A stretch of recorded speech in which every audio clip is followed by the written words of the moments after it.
That's amazing. And going back to because I got it written down here. You went to school to be an opera singer. Yeah.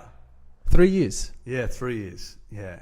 And your father was not only a solicitor, but he was also an opera singer. You've done some good research. And your here. brother as well. I got it written down here. Yeah. Your brother became the youngest artistic director in the Sydney Theatre Company's history at 29 years old. Yeah, so funnily enough, my sister also is in Melbourne at the moment, been doing some work for the Sydney Theatre Company. I just went and saw a show that she had at the Opera House. She's super talented as well. She's younger than me and like killing it for her age. Not quite 30, late 20s. But no, Kip, my brother, was an anomaly. He took over the Sydney Theatre Company as the head of the whole show, right, running the whole company. Youngest in the company's history. His predecessors were the likes of Kate Blanchett, Andrew Upton, that was her husband. So like they're big names in the game. But the company that he took over, they're looking for leadership skills. You know, my sister as an associate at the Sydney Theatre Company she's a director too, for one of her roles that she's got coming up, leadership, to be able to create, but also there's an element of leadership there too. Singer, right? You think, oh, you're a singer, you've got a great voice. My voice was good enough to get me one of the 7 positions in the country. We all had to audition multiple occasions, got in. And I thought it was my voice that was, you know, what was going to set me apart. But it wasn't. It was stagecraft, and it was learning to deliver a convincing performance. It was learning to actually decide that this was it. Like Dad decided he was going to be a lawyer, but then loved singing on the side. I was like, I don't know what I want to do. I'll audition. If I get in, that's great. But it still wasn't really what I wanted to do. I was very good at it. I still sing here and there. Get asked all the time. It's frustrating. Do people put you on the spot? Yeah, I'm singing. I won't do that, mate. Don't worry. I was out at a dinner party in Queenstown. We were in Queenstown last week, just having a quick holiday. And these people were like, "Oh, can you sing?" I said, "Nah, not singing. There's no band. There's no accompaniment. It's not going to happen." But no, I think anyone in the artistic domain, they know where I'm coming from, right? It's not just about how good you are at acting, directing, singing. You have to have that convincing sense of self. You have to be comfortable in your own skin. Oh yeah, 100%. Especially when you're out there and you're trying to perform, and then sometimes your voice doesn't cooperate with you. I can imagine, right? Well, yeah, it's a tough industry too. I mean, it's actually very similar to what I do. You're looking for the next job. You are auditioning in front of people, which is like me going into a listing pitch. You might be feeling right up here because you've sold everything in the street, or you might be feeling down here because it's a waterfront with a jetty and this guy's a tech wizard that's made hundreds of millions of bucks, and you're thinking, I'm actually quite nervous. Wow. You have to mask that. So you have to be comfortable in your own skin to start with and put on a good performance, because you've only got one shot. You're standing up in an audition, you've got 5, 10, 15 minutes. You're in someone's house, you've got 30 minutes sometimes, if you're lucky, sometimes more if they like you. And you have to put on a good performance, but back it up and don't bullshit. Right? That's right. Okay? Like you're lifting weights. I've seen you before. Like, you don't come into the gym and I'm going to pick a number here. You don't like bench 200 kilograms, I don't reckon. No. You might be able to. No, not 200. Well, I mean... 200 pounds. Yeah. Yes, not 200 kilos. Right, you don't just come in and just pick up 200 kilograms straight away. You go into what you know. What do you lift? I lift... I can do, like, comfortably, 80, 90 kilos on the bench press. Is that good? I don't lift weights.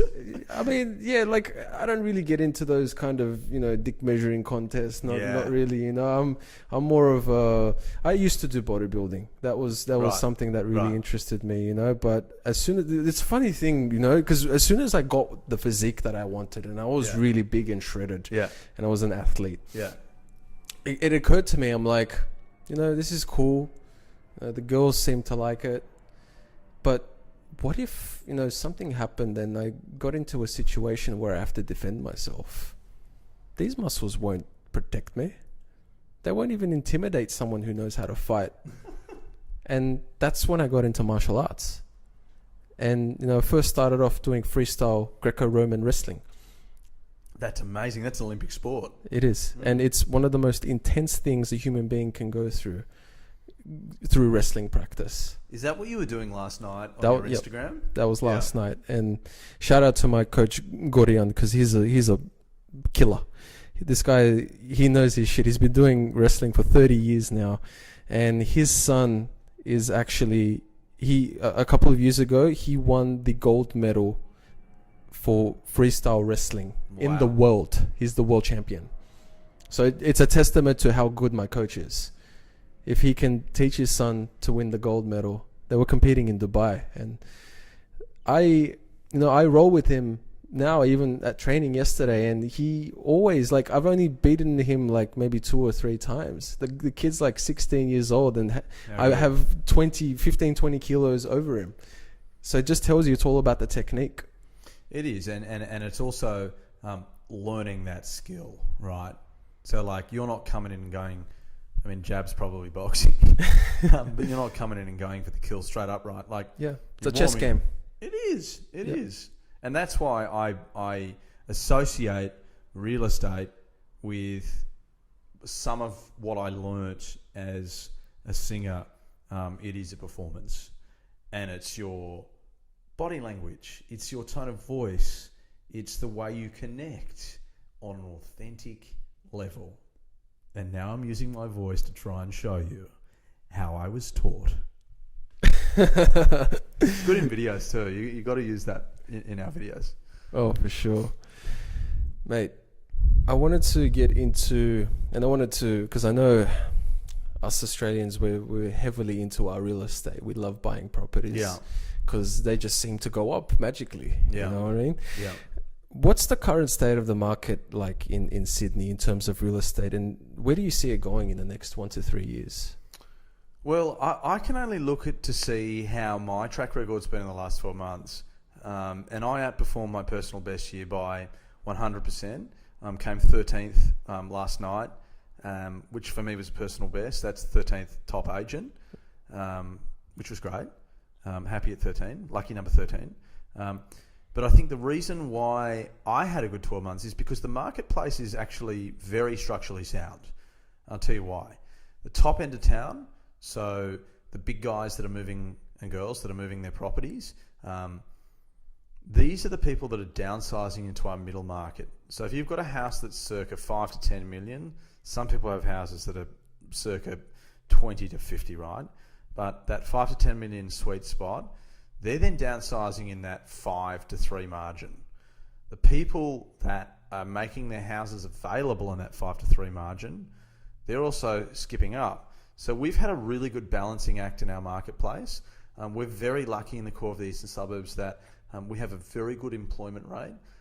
We have people that come from all walks of life, that own small businesses on a larger scale, people that work in the banking sector.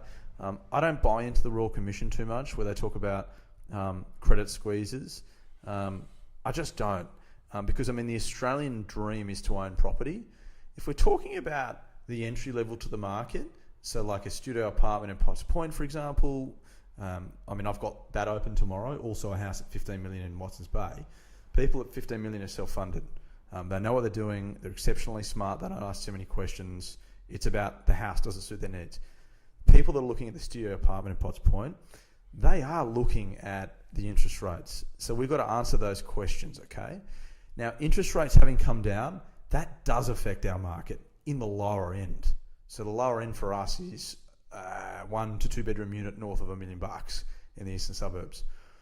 Reason why I think we've been okay, and our office in particular, and will continue to be okay, is there are some fabulous relationships that we've got abreast at the moment, and things are selling. Like, people buy into clearance rates too much. I'm not going to harp on about it, but it's like 80% at the moment.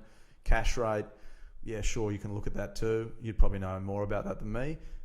But you can get a loan at the moment just shy of 3% with St George, big bank. Small banks, Bank of Adelaide, 2.89%. All these things come into consideration for investors as well. Investors are coming back into the market. That's good for the economy. First home buyers are coming back into the market. That's great for the economy. And it really is the Australian dream. Generally speaking, when investors come back into the market, rents traditionally start to come up a little bit more. And then the renters, inevitably, right, they look at the cash rate, borrowing capacity, and they go, hey, you might be one of these guys. And you say, you know what, let's balance our loan, or let's leverage or refinance, and let's buy a second property, or let's leverage and become a first-home buyer at 2.89%.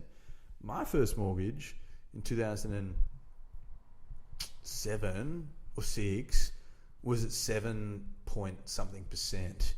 We're now talking like sub 3. So everything's changed. Yes, it's harder to get money, but we're okay. Like, you look at Australians, let's get out of the eastern suburbs for a minute. I go up to the Central Coast a lot, and, you know, infrastructure's good, tunnels are good, you can get to places really quickly, there are supermarkets everywhere, people are spending money on food. I think that's a really good barometer for our economy, right? People buying lattes, almond lattes. Avocado smash. Yeah, right? I saw that on 60 Minutes. I hope that answers the question for you. Yeah, definitely. Yeah, we're fine. We're through this. We didn't experience a downturn. There was a shortage of stock, but I mean, that's for the agents that just didn't have those relationships in their pipeline. So you're talking about the Australian housing market in general? Oh, look, I am, but I'm also talking about, was there a downturn? We didn't experience it in the eastern suburbs. Was there a shortage of stock? For some agents there were. And is the marketplace going to go down? No, it can't. Employment's too good and interest rates are too low. We're very, very structurally sound. Awesome.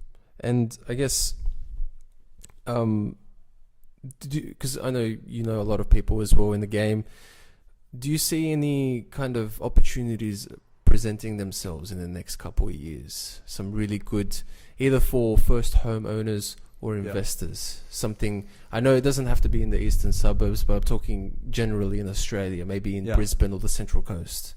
So I think Brisbane's a marketplace that has experienced the growth. I think that ship has sailed. Okay. There's a lot of it. I think what we're going to find is there's going to be a lot more Australians that have help from mum and dad, in a sense that mum and dad aren't giving them money, right? Because, you know, let's face it, right? People don't have parents that can just shell out and give you a deposit. People are getting a lot smarter, I should say, at buying property with relatives. So, for example, you might buy with your brother and sister and ask your parents if they wouldn't mind putting their name on the deeds, or their house on the deeds if it's unencumbered, or even if the parents have still got a mortgage, which most of us do, you would be suggesting that you would want some equity in that house to help you buy a property. Another interesting thing that we're noticing too, mainly I get this from other guys at Ray White. I had this lady that called me the other day, and she said, look, I've got a client, they're selling at X Street, Rose Bay, met her on Instagram, by the way, and him, there's two of them. And they said, look, we've got a client that's buying a place in Queensland. I said, oh, how much is the property worth? She said, oh, it's $500,000. She said, oh, they live in X Street. And I went, that's like a $4 million house. So I think there's going to be a big change whereby people are starting to buy more out of town. So in the eastern suburbs, for example, there's a big trend at the moment where people are buying in the Southern Highlands. It's an area where my wife and I spend a lot of time in as well. For example, it's an hour and 20 minutes out of Sydney. Very easy to get to. Infrastructure's good. A little bit like the Central Coast. But very, very affordable. And you get a house, not an apartment. Yeah, that's awesome. And yeah, so you mentioned that you're stepping down from Ray White Double Bay to pursue this new associate director role. That's right. At Ray White TRG, which stands for the Rubinstein Group. That's it. I wanted you to talk a little bit more about Gavin Rubinstein. Sure. because from what you've told me, this guy's a stud. Yeah, he's definitely the benchmark in real estate, and has been the number one agent in Australia. In Australia, yeah. Like, I mean, the guy is, if you Google him now, he has the most recognised brand within a brand. And I mean, I think if you look at what he's done, and you look at some of the big guys, Douglas Elliman, for example, over in New York. And I talked about it just before with my wife's business. It's about having your name as your brand, right? And I had someone the other day in a competing office say, "Oh, but what about your name? Like, when are you going to put your name on the door?" And I said, "Mate, I've been working at Ray White for 8 years, and I've had Ray White's name on the door for 8 years. And the consumer's coming to you because they like you." Now, Gav's got an exceptionally smart, attractive business for me that I know very well because we worked together for 5 years. But I also knew him 2.5, 3 years prior to that. So what I saw him doing back in 2012 was something that I was starting to do, not necessarily emulating, but on a different basis, and that was video. So I think that, Gavin's video team, that is my team now, is the best. We fly them in from Queensland. They're exclusive to us in Sydney. Wow. No one else on the Eastern Seaboard used them. Shout out to X Media. We were with them last night shooting. They're incredible. It's a point of difference. But people aren't necessarily saying, "Oh, we'll sell with you because you got the best videos," right? That's just the hook. The video's the hook. People are selling with you because you got the best track record. So Gav's track record is very, very good. There, like I said, is 8 of us. We're all in. That's our new logo as well, in all of our marketing, all in. Yep. And we're all helping each other. Like tomorrow, I think we've got about probably north of 20 inspections. I'll be running maybe 6, 7 of them off the back of what I'm currently selling myself to, but we're all helping each other, right? So you kind of have that kind of family feel in this office, but at the same time, it's tight. Like, it's a very inner circle, collaborative office. Another point of difference too is he has got a great amount of support from Ray White head office. So for me, not only was it coming into a group where I also had the opportunity to grow, because I had ticked off a lot of boxes and I'm holding a lot of great accolades, however you want to say it. But for me, it was also knowing that we've got that support from head office. And head office, of course, being the White family. Brian White, who's the chairman, it's the largest real estate brand in Australasia. And what that means is we are in the top 50 BRW privately owned companies. It's still privately owned. And you can pick up the phone, you can speak to Brian anytime you like. In fact, we were with him and Mark McLeod, our coach, Jason Andrew, the CEO of the Sydney Blue team. And they're human beings. You've probably met some of them before too, but they want us to be the best, you know. And that's not an arrogant, egotistical thing to say, but they can see that we are the trailblazers of the industry right now. And you can't emulate that. You're either in that circle and you're doing it, or you're not. And let's not forget, it's servicing vendors, it's selling the property, it's telling the truth, it's turning up, and it's giving the right advice from day one. Because you ain't going to sell that house that's worth $5 million if you go in and tell them it's worth 6 to 6.6. Yep. You're going to sell it by pricing it correctly, creating competition, slick marketing, like the best possible marketing out there, and the rest of it turns into your track record, which is your name and your brand. Wow. Evan, you are such a professional. Stop. But yeah, I think going back to Rubinstein, you mentioned, I think last time when we had coffee, he was driving some ridiculous car. I think it was a Mercedes or something like that. There's only a few of them ever made in the whole world, and the guy is just like so kick back, chill. he parked somewhere where he shouldn't have parked, and he got a ticket. And Probably. He's like, yeah, whatever. I mean, look, it's funny because like you spend so much time in your car, it turns into the office, and we don't flaunt any of that sort of stuff. Like that's a nice car is almost like a little reward or a big reward, actually, I should say, for something that you've done. But I think too many people get taken by the fancy suits, the car you arrive in, the money that you might have made in a commission. And what they forget is the hours of dedication that you've put into this relationship, or the years that you've worked, possibly 2 jobs. Like the guy worked at McDonald's when he was like 16, right? Gavin did. Yeah. Lived in an apartment, small apartment, 2-bedroom, humble beginnings, right? Like I come from the same background too. Like people might think you were the pizza boy. Yeah, and like mum and dad gave me a great upbringing. You know, live in a semi in Randwick. We're not living in some waterfront down in Vaucluse. So, I mean, I think you can get a distorted reality of young, fast, egocentric salespeople, but you don't know them. And again, like, are you judging this little tiny 2 centimeter Instagram tile that you've seen, or are you sitting down and having a conversation and understanding the authenticity of these individuals? And I mean, it's simple. It's hard work. It's relentless. Never say die attitude. Be humble, be present, and just turn up. Repeat. Fuck yeah, that's so cool. And like you said, people only see the cool stuff, the flashy cars, the fancy watches, the private jets. I know I have heaps of friends like, I want to get rich and buy a private jet. Like, mate, you see these people, but you don't know what they've been through. You don't know the road that they had to go through to get to that point, to then have those things. Those things are just, they come with that. But the main thing is, like you said, the hours that you put in, the never die attitude. That's the most important thing. Look, I think that's what it is too. And never get too far ahead of yourself too. You know, I first met Gavin at an awards ceremony when he was at the back of the room.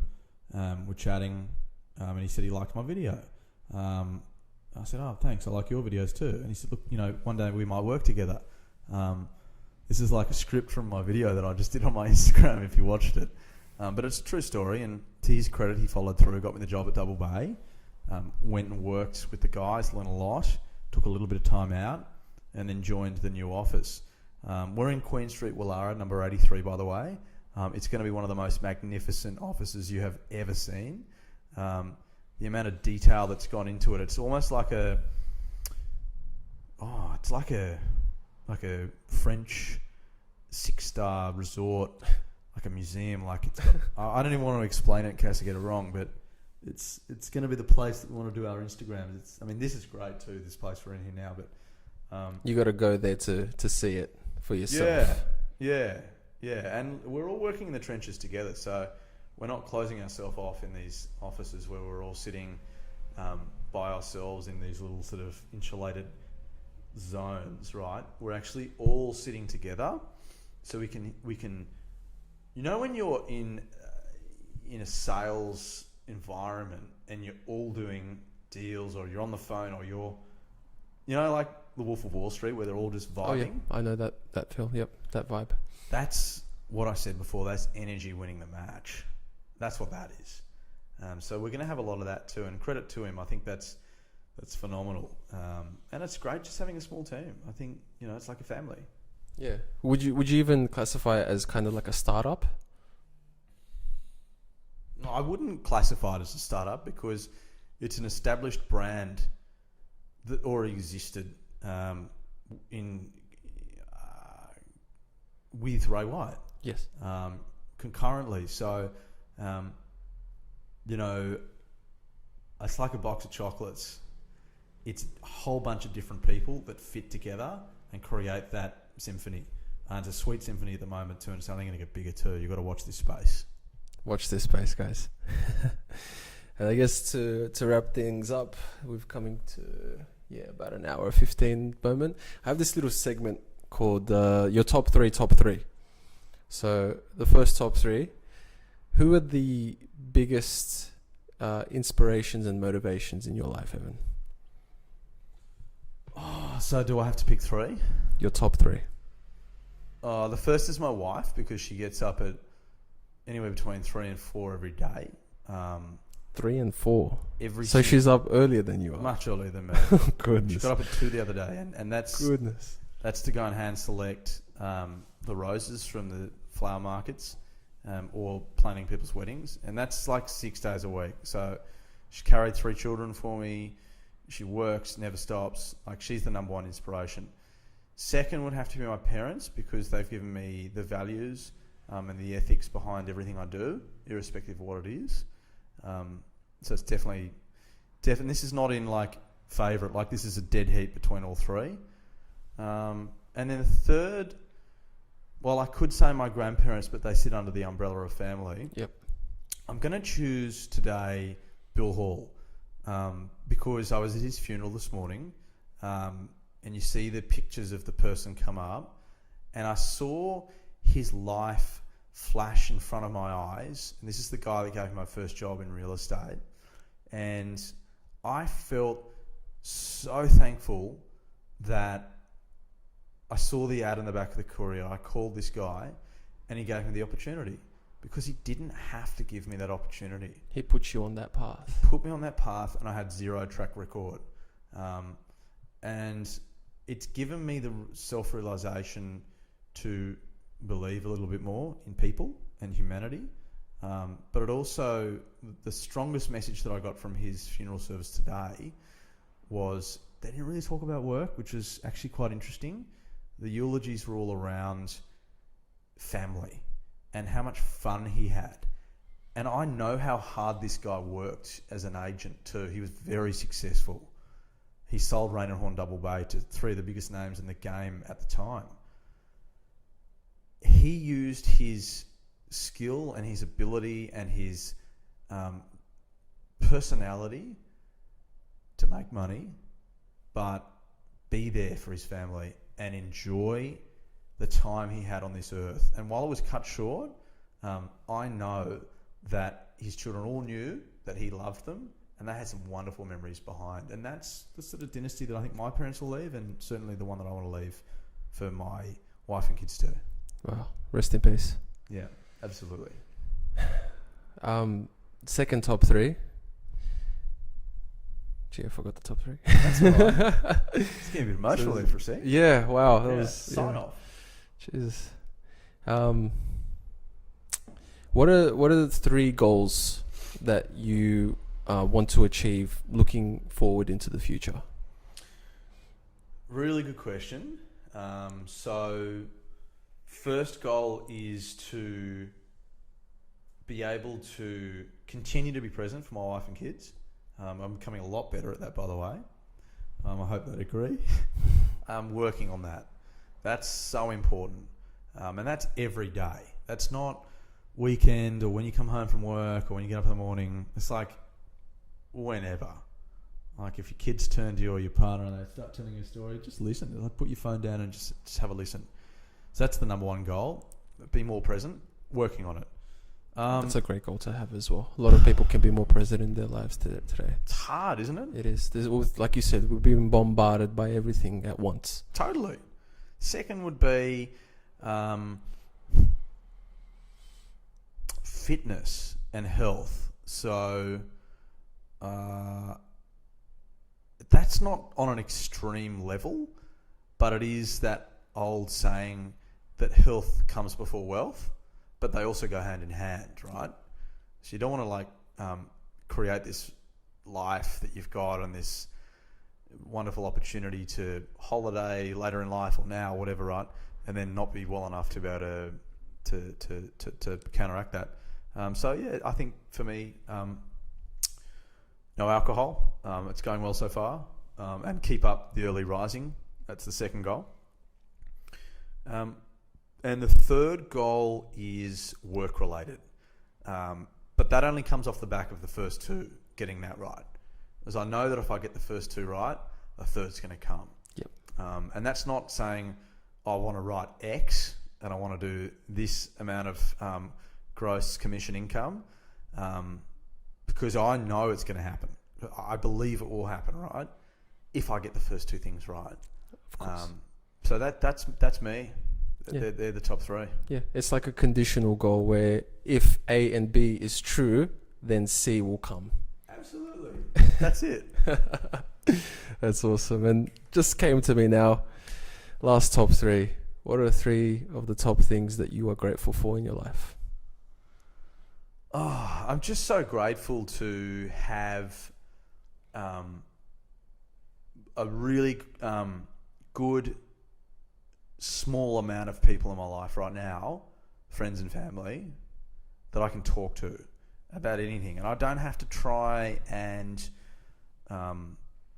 manipulate what I'm saying or thinking or being. I can just be me. So super comfortable in my own skin because of my friends and family.